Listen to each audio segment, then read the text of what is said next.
Why do you want to hunt? Because you all think that I can't. I saw a sign in the sky. TV. Hi, Amber. Hi. Did such a great job in this. I mean, I found it real interesting that you could take Predator, which has had, they've had even Alien versus Predator. They have this whole lineage, and to go back and to infuse and intertwine all of the native culture into it and make what felt like a totally fresh story, I just thought was amazing, and it had a lot to do with your portrayal of the character. How fun was it to get into the regalia and to play this female warrior that you played? I mean, that was so, just from the beginning, I think the concept of having a female, kind of action hero like this in a big franchise film, I don't think that that's ever happened before for us, like an Indigenous one. So that to me alone was like meant so much to me. So to like go to work every day and be able to represent that both like felt like a lot of pressure because like that means so much to me. And if that was something I had growing up or something that, something that I know is going to be there, like I want to do it the best that it can possibly be done. But it was also like, it's an amazing feeling to know that like a studio like that is making a huge vote of confidence towards, you know, toward like moving in that direction and getting to represent that and showing like, Native communities and, like little res girls or just little res kids in general, like, look, we have somebody who can be like you, or to say like your dreams are very achievable. They're not just like a crazy thing. Like, look, we're real people who show up and do cool stuff. So that meant the world to me.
I don't know. We hear, at least we hear this narrative about how people are tired of quote unquote woke culture or whatever.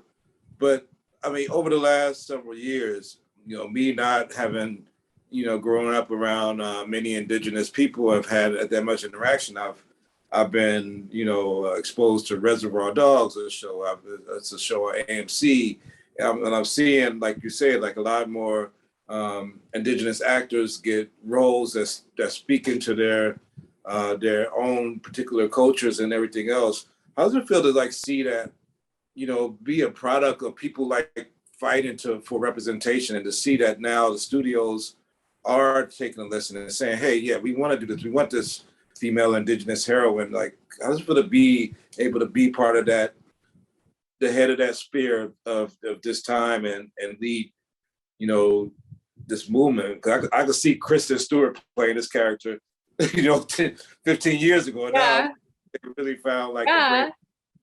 That, I mean, that is, it's huge, and I think it is only going to prove that it creates more, right? Because like shows like Rutherford Falls, Reservation Dogs, stuff like that, like it's just only, I think, shown how you can have a story that is focused around Indigenous people and still funny or still relatable or still meaningful to everybody. And I think this is no different. And having that coming to us now, I think also shows that Indigenous people are, historically, we are oral storytellers. So I think that we serve a huge I think that we are a huge untapped resource for all forms of art and even just relation or, whether that's a company, whether that's a movie, whatever that is. I think that there's a lot of value that hasn't been totally used yet. And I think that is proving itself to be more and more valuable. Yeah.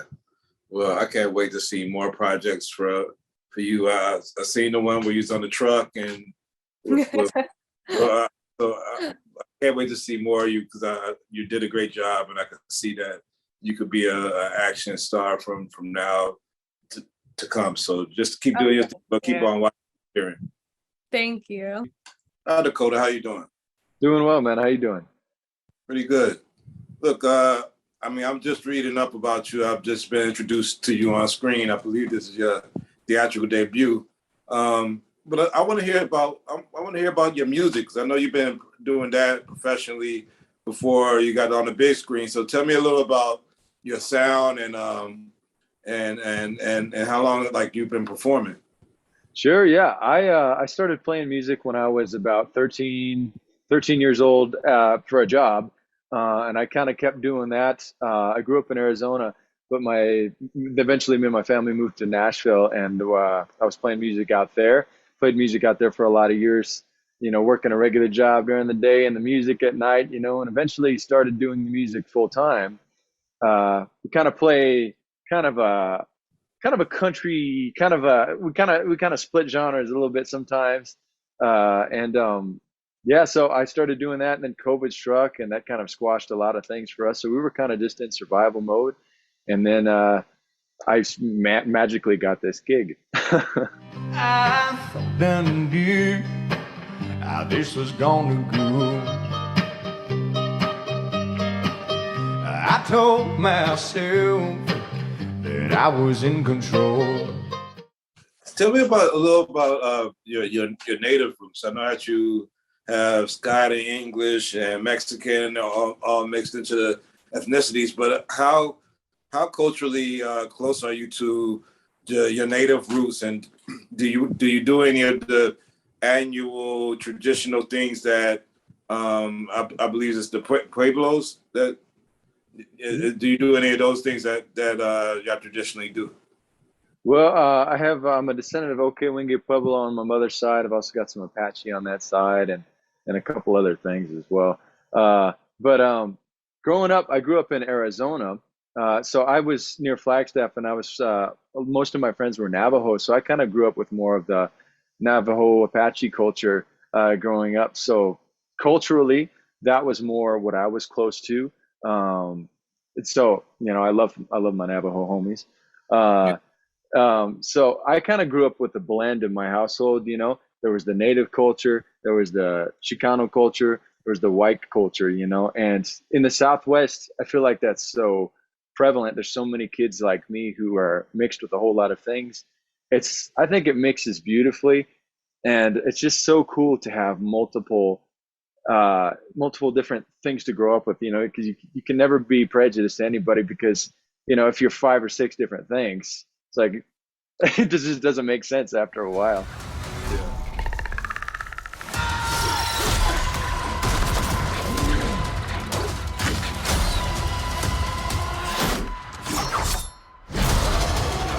How cool was it to wear like that war dress and everything else while you're playing this character, and to don those traditional native garb and I don't know if it's makeup or whatever you would call it. Like how cool was it to be in that and perform in this character that's a warrior? Oh, to put on the regalia, and the breastplate and everything. It was so cool. I mean, and Jane Myers, the producer, she's a Comanche woman. She's fantastic. I call her Paha, which means auntie. Um, she did a great job in making sure everything was historically accurate as we could get it, and making sure everything was legit. And the war paint is actually made out of this clay stuff. So that was awesome. Just watching everybody kind of develop their own the war paints. it just felt wicked. Once you get that on and you get into battle mode, you're just like, this is where I need to be. And last question, like, how different is it performing on stage with the music to now performing on a sound stage or on set as an actor, as a visual performer? Like, how is the preparation different for both of those? Being a musician definitely helps. The first time I went to the audition or the screen test in LA, there was like 50 people there behind the camera, and I was like, this is a different kind of performance, but I'm gonna just treat this like it's another gig, man. I'm gonna just go in there and I'm gonna do my best, and if they like it, heck yeah. If they're not, on to the next one, on to the next town. Yeah. So I just kind of put that mindset to it throughout the whole project. And luckily, if I just kept that here, then I was good to go. Well, thanks for introducing yourself to us on screen, man. I got the feeling that we're going to see a lot more of Dakota Beavers and different projects to come up. You did a great job. It's a great project, and can't wait to see more of you, brother. Thank you so much, Jamal. I appreciate it, man. Thank you, brother. Something out there. I'm coming with you. You can't. I'm trying to protect you. Protect me from what?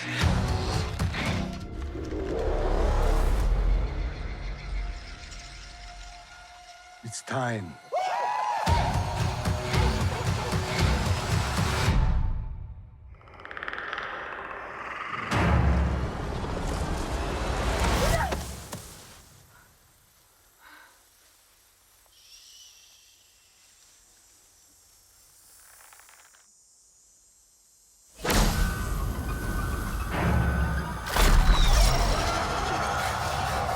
Hey, Jane. Hey, Dan. Hi. Jane, excuse me, but can I try some Comanche? Try it. Go for it. Let's hope everyone tries it. All right. Hamurawe ka nune niya sa Jamal. Oh, very good. Very good. Ha, just like H-A, Marawe, because the R in Comanche is a D sound. Marawe. Oh. So you almost got it. Hi, Marawe. Okay. Nana Anitsa Jane. Thank you. Yeah, so that's good. Thank you. No, thank you. Look, would you ever imagine? Tell me how many interviews that you've done with two people of color that are speaking a language that hardly anyone knows. Yeah. And I wonder, like, my first question is for both of you, how the collaboration goes when you have a story, you have lineage of Predator that has its own storyline, but now you're telling this story and weaving it into Native American Native culture. How do you work with the story and with the intricacies of the culture to bring like some of those things to life? Because I know, at least from reading about Comanches, like y'all like large dogs to carry some of the stuff of bison, and I see that there's a dog that's a major character in this story. Like how does that work with the interaction of story and culture? Do you want me to do it, Dan? Or Go ahead, Jane. Go ahead. Yeah, you can start, Jane. Yeah. Okay. Well, so for me, because our Comanches were also a horse culture, which you need to, kind of remember, we were, one of the first native tribes to have horses on this continent, and we borrowed them. I say borrowed from the Spaniards. So that gave us a great mobility. And yes, before, that we did use dogs and, larger dogs to help carry things on travelway. But for me, it was amazing because you get to see the melding of, we know the Predator has his values or his, things that guide him, then you have the Comanche people and we have native core values that guide us. So that's kind of a unique melding, because if you kind of like dig a little bit and go into the subculture of Predator, you get to kind of see how these things warrant each other, right? Just beyond the story. So maybe you catch it the third time you watch it or the fourth time you watch it. So, to me, it's amazing. Yeah.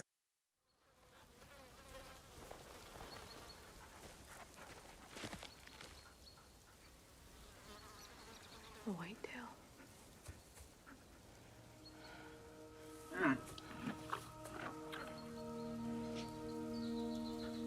Sorry. Maui. Nita.